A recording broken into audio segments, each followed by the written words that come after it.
Always in the thick of the political fray with Emmanuel Macron before and after his successful bid for the presidency, Alexandre Benalla clearly had the trust of the new occupants of the Élysée Palace. But that very closeness now threatens to overwhelm the man he was sworn to protect. How much did the president know? Was there a cover-up?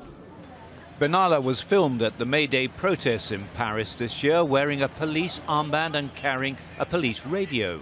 He was supposed to be just an observer, but mobile phone footage later showed him wearing a riot police helmet and visor, tackling a demonstrator. Suspended for just 2 weeks, he was back on the security detail when the French football team returned in triumph to Paris with the World Cup. French deputies at the National Assembly on Monday cross-examined the Interior Minister Gerard Collomb.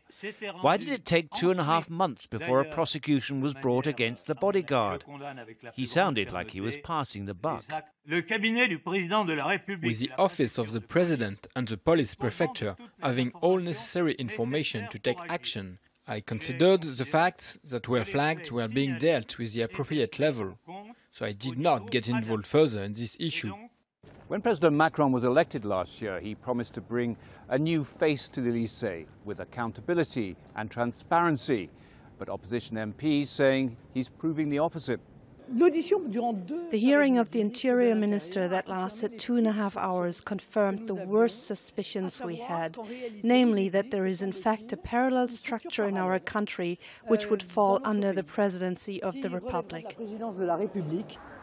Benalla had just been assigned a luxury flat on the banks of the Seine reserved for employees at the Élysée, as well as a chauffeur-driven car, before finding himself in police custody.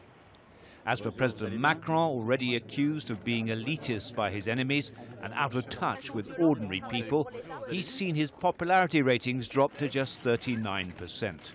They may have further to fall. David Chater, Al Jazeera, Paris.